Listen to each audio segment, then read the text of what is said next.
Moby Dick. Chapter 121. Midnight. The Forecastle Bulwarks. Stubb and Flask mounted on them, and passing additional lashings over the anchors they're hanging. No, Stubb, you may pound that knot there as much as you please, but you will never pound into me what you were just now saying. And how long ago is it since you said the very contrary? Didn't you once say that whatever ship Ahab sails in, that ship should pay something extra on its insurance policy, just as though it were loaded with powder barrels aft and boxes of lucifers forward? Stop, now, didn't you say so? Well, suppose I did? What then? I've part changed my flesh since that time, why not my mind? Besides, supposing we are loaded with powder barrels aft and lucifers forward, how the devil could the lucifers get a fire in this drenching spray here? Why, my little man, you have pretty red hair, but you couldn't get a fire now. Shake yourself, your Aquarius, or the water-bearer, Flask, might fill pitchers at your coat collar. Don't you see, then, that for these extra risks the marine insurance companies have extra guarantees? Here are hydrants, Flask. But hark, again, and I'll answer ye the other thing. First take your leg off from the crown of the anchor here, though, so I can pass the rope. Now listen. What's the mighty difference between holding a mast's lightning rod in the storm and standing close by a mast that hasn't got any lightning rod at all in a storm? Don't you see, you timberhead, that no harm can come to the holder of the rod unless the mast is first struck? What are you talking about, then?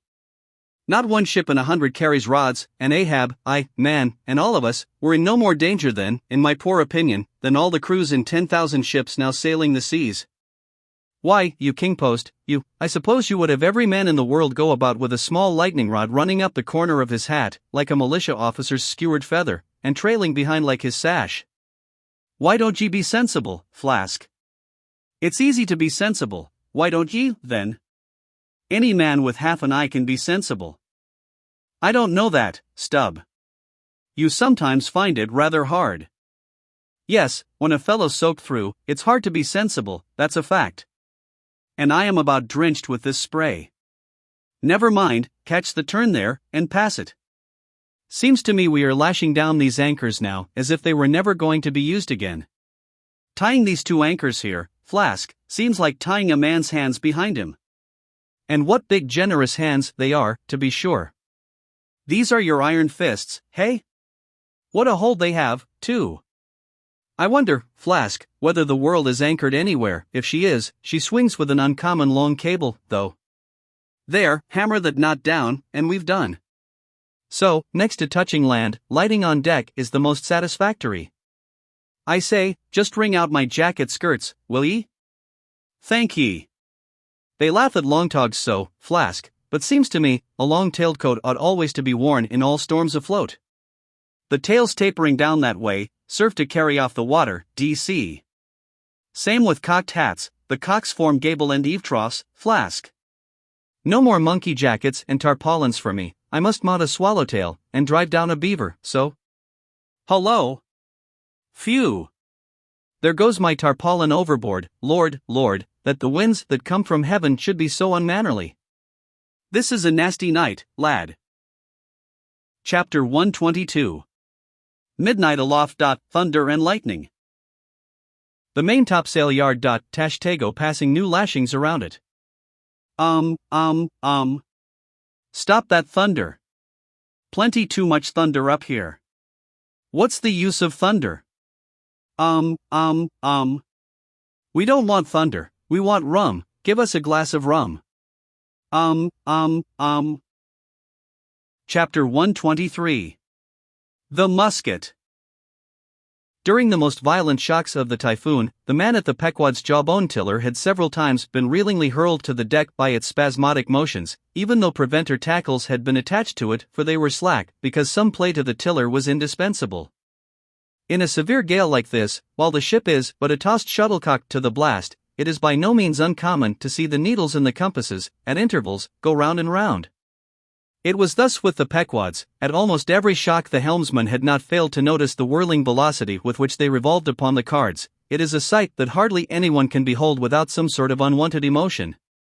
Some hours after midnight, the typhoon abated so much that through the strenuous exertions of Starbuck and Stubb, one engaged forward and the other aft, the shivered remnants of the jib and fore and main topsails were cut adrift from the spars, and went eddying away to leeward, like the feathers of an albatross, which sometimes are cast to the winds when that storm-tossed bird is on the wing.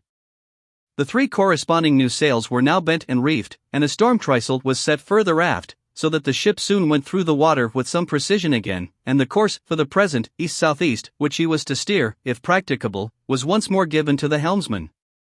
For during the violence of the gale, he had only steered according to its vicissitudes. But as he was now bringing the ship as near her course as possible, watching the compass meanwhile, lo! A good sign. The wind seemed coming round astern, the foul breeze became fair. Instantly the yards were squared, to the lively song of Ho! The fair wind! Odi-ho, cheerly men, the crew singing for joy, that so promising an event should so soon have falsified the evil portents preceding it. In compliance with the standing order of his commander to report immediately, and at any one of the 24 hours, any decided change in the affairs of the deck, Starbuck had no sooner trimmed the yards to the breeze, however reluctantly and gloomily, than he mechanically went below to apprise Captain Ahab of the circumstance. Ere knocking at his stateroom, he involuntarily paused before it a moment. The cabin lamp, taking long swings this way and that, was burning fitfully, and casting fitful shadows upon the old man's bolted door, a thin one, with fixed blinds inserted, in place of upper panels. The isolated subterraneousness of the cabin made a certain humming silence to reign there, though it was hooped round by all the roar of the elements. The loaded muskets in the rack were shiningly revealed, as they stood upright against the forward bulkhead. Starbuck was an honest, upright man, but out of Starbuck's heart, at that instant when he saw the muskets, there strangely evolved an evil thought, but so blent with its neutral or good accompaniments that for the instant he hardly knew it for itself. He would have shot me once, he murmured. Yes, there's the very musket that he pointed at me, that one with the studded stock. Let me touch it, lift it. Strange, that I, who have handled so many deadly lances, strange, that I should shake so now. Loaded? I must see. And powder in the pan, that's not good. Best spill it, wait. I'll cure myself of this. I'll hold the musket boldly while I think. I come to report a fair wind to him. But how fair? Fair for death and doom, that's fair for Moby Dick. It's a fair wind that's only fair for that accursed fish, the very tube he pointed at me, the very one, this one, I hold it here. He would have killed me with the very thing I handle now, and he would fain kill all his crew. Does he not say he will not strike his spars to any gale? Has he not dashed his heavenly quadrant? And in these same perilous seas, gropes he not his way by mere dead reckoning of the error-abounding log? And in this very typhoon, did he not swear that he would have no lightning rods? But shall this crazed old man be tamely suffered to drag a whole ship's company down to doom with him? Yes, it would make him the wilful murderer of 30 men and more, if this ship come to any deadly harm, and come to deadly harm, my soul swears this ship will, if Ahab have his way. If, then, he were this instant put aside, that crime would not be his. Ha! Is he muttering in his sleep? Yes, just there, in there, he's sleeping. Sleeping? Aye, but still alive, and soon awake again. I can't withstand thee, then, old man. Not reasoning, not remonstrance, not entreaty wilt thou hearken to, all this thou scornest. Flat obedience to thy own flat commands, this is all thou breathest. Aye, and say'st the men have vowed thy vow, say'st all of us are Ahab's.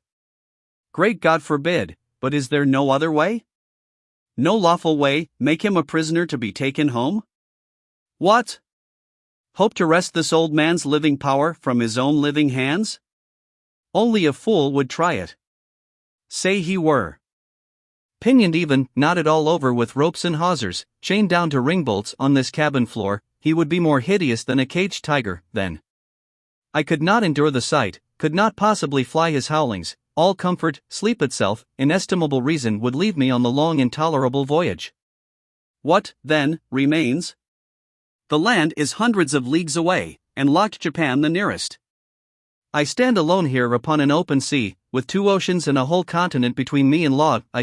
'Tis so. Is heaven a murderer when its lightning strikes a would-be murderer in his bed, tindering sheets, and skin together, and would I be a murderer, then, if, and slowly, stealthily, and half sideways looking, he placed the loaded musket's end against the door. On this level, Ahab's hammock swings within, his head this way. A touch, and Starbuck may survive to hug his wife and child again. Oh Mary. Mary, boy. Boy. Boy, but if I wake thee not to death, old man, who can tell to what unsound deep Starbuck's body this day week may sink, with all the crew? Great God, where art thou? Shall I? Shall I? The wind has gone down and shifted, sir, the fore and main topsails are reefed and set, she heads her course. Stern all. O Moby Dick, I clutch thy heart at last. Such were the sounds that now came hurtling from out the old man's tormented sleep, as if Starbuck's voice had caused the long dumb dream to speak. The yet leveled musket shook like a drunkard's arm against the panel. Starbuck seemed wrestling with an angel, but turning from the door, he placed the death tube in its rack, and left the place. He's too sound asleep, Mr. Stubb, go thou down, and wake him, and tell him. I must see to the deck here. Thou know'st what to say. Chapter 124. The Needle.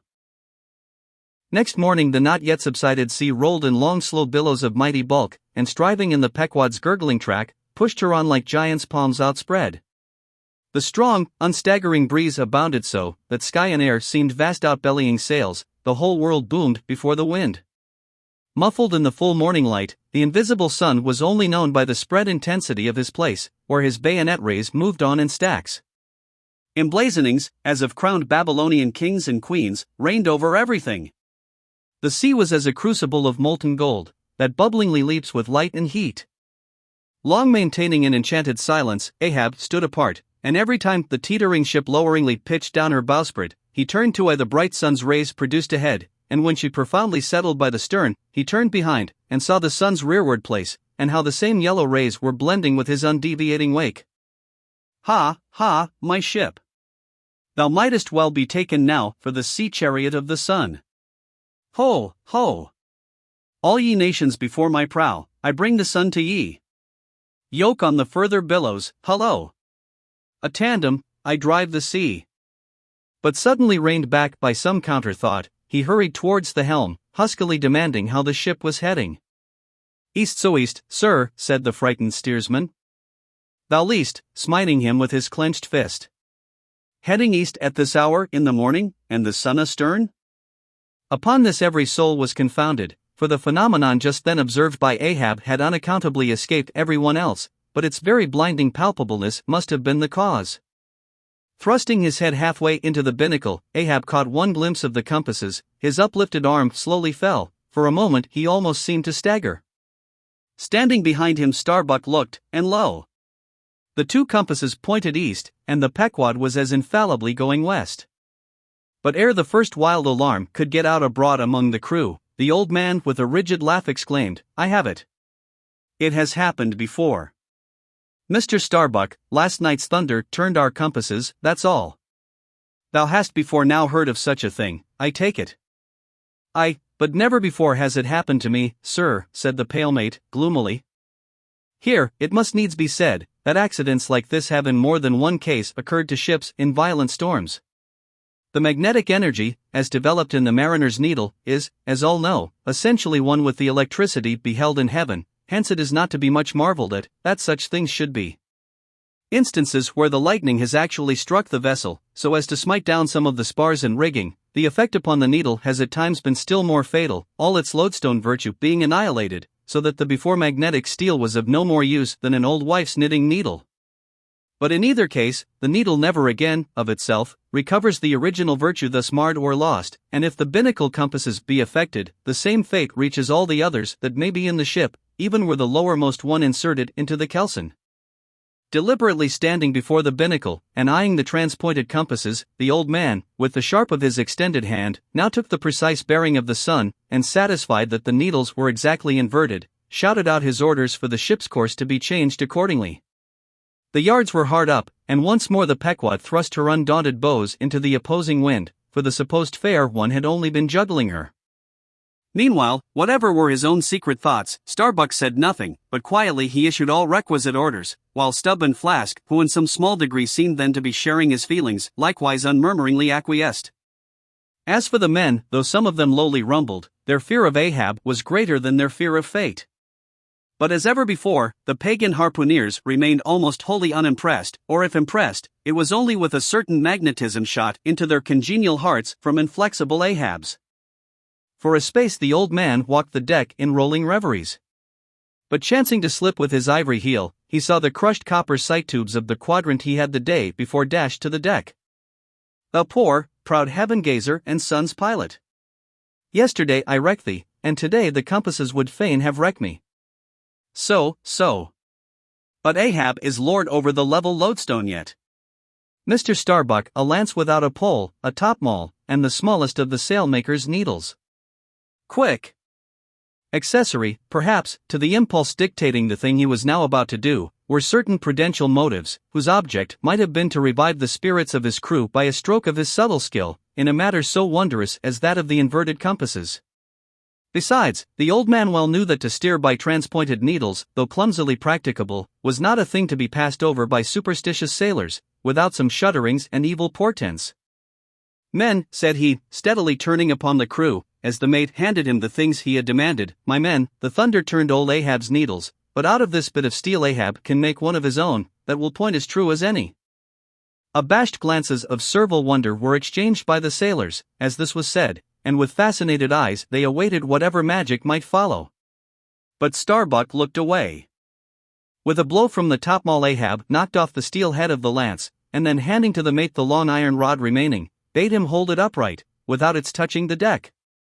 Then, with the maul, after repeatedly smiting the upper end of this iron rod, he placed the blunted needle endwise on the top of it, and less strongly hammered that, several times, the mate still holding the rod as before. Then going through some small strange motions with it, whether indispensable to the magnetizing of the steel, or merely intended to augment the awe of the crew, is uncertain, he called for linen thread, and moving to the binnacle, slipped out the two reversed needles there, and horizontally suspended the sail needle by its middle, over one of the compass cards.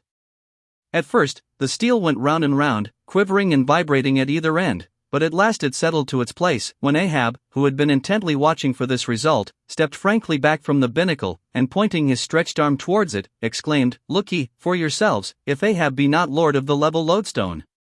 The sun is east, and that compass swears it." One after another they peered in, for nothing but their own eyes could persuade such ignorance as theirs, and one after another they slunk away. In his fiery eyes of scorn and triumph, you then saw Ahab in all his fatal pride. Chapter 125. The Log and Line. While now the fated Pequod had been so long afloat this voyage, the log and line had but very seldom been in use. Owing to a confident reliance upon other means of determining the vessel's place, some merchantmen, and many whalemen, especially when cruising, wholly neglect to heave the log, though at the same time, and frequently more for form's sake than anything else, regularly putting down upon the customary slate the course steered by the ship, as well as the presumed average rate of progression every hour. It had been thus with the Pequod. The wooden reel and angular log attached hung, long untouched, just beneath the railing of the after bulwarks. Rains and spray had damped it, sun and wind had warped it, all the elements had combined to rot a thing that hung so idly. But heedless of all this, his mood seized Ahab, as he happened to glance upon the reel, not many hours after the magnet scene, and he remembered how his quadrant was no more, and recalled his frantic oath about the level log and line. The ship was sailing plungingly, astern the billows rolled in riots. Forward, there! Heave the log! Two seamen came. The golden-hued Tahitian and the grizzly Manxman. Take the reel, one of ye, I'll heave. They went towards the extreme stern, on the ship's lee side, where the deck, with the oblique energy of the wind, was now almost dipping into the creamy, sidelong rushing sea. The Manxman took the reel, and holding it high up, by the projecting handle ends of the spindle, round which the spool of line revolved, so stood with the angular log hanging downwards, till Ahab advanced to him. Ahab stood before him, and was lightly unwinding some 30 or 40 turns to form a preliminary handcoil to toss overboard, when the old Manxman, who was intently eyeing both him and the line, made bold to speak. "Sir, I mistrust it, this line looks far gone, long heat and wet have spoiled it." "'Twill hold, old gentleman. Long heat and wet, have they spoiled thee? Thou seemst to hold. Or, truer perhaps, life holds thee, not thou it." "I hold the spool, sir." But just as my captain says, with these grey hairs of mine 'tis not worth while disputing, specially with a superior, who'll ne'er confess. What's that? There now's a patched professor in Queen Nature's granite-founded college, but methinks he's too subservient. Where wert thou born? In the little rocky Isle of Man, sir. Excellent. Thou'st hit the world by that. I know not, sir, but I was born there. In the Isle of Man, hey? Well, the other way, it's good. Here's a man from man, a man born in once independent man, and now unmanned of man, which is sucked in by what? Up with the real. The dead, blind wall butts all inquiring heads at last. Up with it. So. The log was heaved. The loose coils rapidly straightened out in a long dragging line astern, and then, instantly, the reel began to whirl. In turn, jerkingly raised and lowered by the rolling billows, the towing resistance of the log caused the old reelman to stagger strangely. Hold hard. Snap. The overstrained line sagged down in one long festoon, the tugging log was gone. I crush the quadrant, the thunder turns the needles, and now the mad sea parts the log line. But Ahab can mend all. Haul in here, Tahitian, reel up, Manxman. And look ye, let the carpenter make another log, and mend thou the line. See to it. There he goes now, to him nothing's happened, but to me, the skewer seems loosening out of the middle of the world. Haul in, Tahitian. These lines run whole, and whirling out, come in broken, and dragging slow. Ha, Pip? Come to help, Pip? Pip? Whom call ye Pip? Pip jumped from the whaleboat. Pip's missing. Let's see now if ye haven't fished him up here, fisherman. It drags hard, I guess he's holding on. Jerk him, Tahiti. Jerk him off, we haul and no cowards here. Ho! There's his arm just breaking water. A hatchet. A hatchet. Cut it off, we haul and no cowards here. Captain Ahab. Sir. Here's Pip, trying to get on board again. Peace, thou crazy loon, cried the Manxman, seizing him by the arm. Away from the quarter-deck. The greater idiot ever scolds the lesser, muttered Ahab, advancing. Hands off from that holiness. Where sayest thou Pip was, boy? Astern there, sir, astern. Lo! And who art thou, boy? I see not my reflection in the vacant pupils of thy eyes. O God! That man should be a thing for immortal souls to sift through. Who art thou, boy? Bellboy, sir, shipscrier, ding, dong, ding. Pip. 100 pounds of clay reward for Pip, 5 feet high, looks cowardly, quickest known by that. Ding, dong, ding. Who's seen Pip the coward? There can be no hearts above the snow line. Oh, ye frozen heavens! Look down here. Ye did beget this luckless child, and have abandoned him, ye creative libertines. Here, boy, Ahab's cabin shall be Pip's home henceforth, while Ahab lives. Thou touchest my inmost center, boy, thou art tied to me by cords woven of my heartstrings. Come, let's down. What's this? Here's velvet sharkskin, intently gazing at Ahab's hand, and feeling it. Ah, now, had poor Pip but felt so kind a thing as this, perhaps he had ne'er been lost. This seems to me, sir, as a man rope, something that weak souls may hold by. Oh, sir, let old Perth now come and rivet these two hands together, the black one with the white, for I will not let this go. Oh, boy, nor will I thee, unless I should thereby drag thee to worse horrors than are here. Come, then, to my cabin. Lo! Ye believers in God's all goodness, and in man all ill, lo you! See the omniscient God's oblivious of suffering man, and man, though idiotic, and knowing not what he does, yet full of the sweet things of love and gratitude. Come! I feel prouder leading thee by thy black hand, than though I grasped an emperor's. There go 2 daft ones now, muttered the old Manxman. One daft with strength, the other daft with weakness. But here's the end of the rotten line all dripping, too. Mend it, eh? I think we had best have a new line altogether. I'll see Mr. Stubb about it.